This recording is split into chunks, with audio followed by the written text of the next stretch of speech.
কি রে পোড়ামুখী, আমার মেয়েটা সেই কখন থেকে না খেয়ে বসে আছে, আর তুই কিনা এখনো বসে বসে খুন্তি নাড়াচ্ছিস? এই তো মা, আমার রান্না প্রায় শেষের দিকে। তুমি যাও, আমি খাবার নিয়ে আসছি।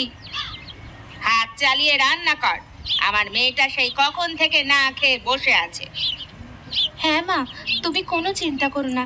তুমি দিদিকে নিয়ে খাবার ঘরে বসো, আমি এখনই আসছি।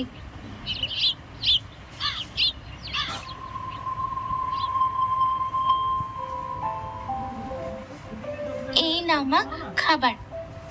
শুধু খাবার দিলেই হবে? পানি আনবে কে শুনি? আমি আনছি মা, এক্ষুনি পানি। আসলে একসাথে ভাত তরকারি সব নিয়ে আসলাম তো, তাই পানি আনতে পারিনি।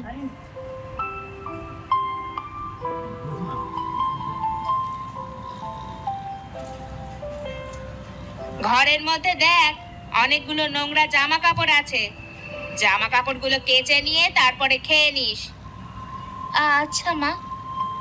ও আর হ্যাঁ, কাদের ওপর কিছু থালা বাসন রাখা আছে, থালা বাসনগুলো ধুয়ে দিস। ঠিক আছে মা।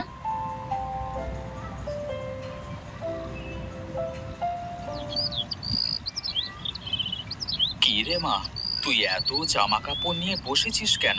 তোর মা কোথায়? আমার দিদি ঘরের মধ্যে খাচ্ছে। তা তুই খেয়েছিস তো মা?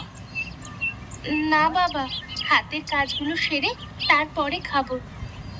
কত বেলা হয়েছে দেখেছিস? এখন তুই না খেয়ে এত জামা কাপড় থালা বাসন নিয়ে বসেছিস কেন? আয়, খাবি আয়। না বাবা, আমার গা ভিজে গেছে। তুমি গিয়ে মায়ের সাথে খেয়ে নাও, আমি হাতের কাজগুলো শেষ করে তারপরে খেয়ে নেব। আচ্ছা ঠিক আছে মা, তাড়াতাড়ি কাজ শেষ করে এসে।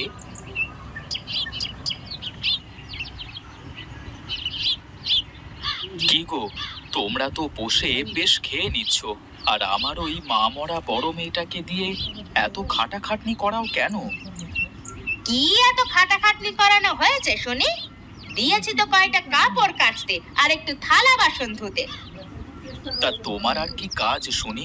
এতটুকু কাজ তো নিজেও করতে পারো। আমার ওইটুকু বাচ্চা মেয়েকে দিয়ে এত খাটাখাটনি করাও কেন?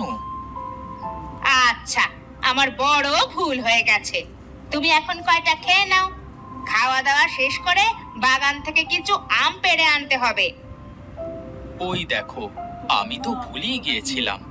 হ্যাঁ হ্যাঁ, দাও দাও, কিছু খেতে দাও দেখি। খেয়ে দে চলো, বাগানে গিয়ে আম পাড়ি।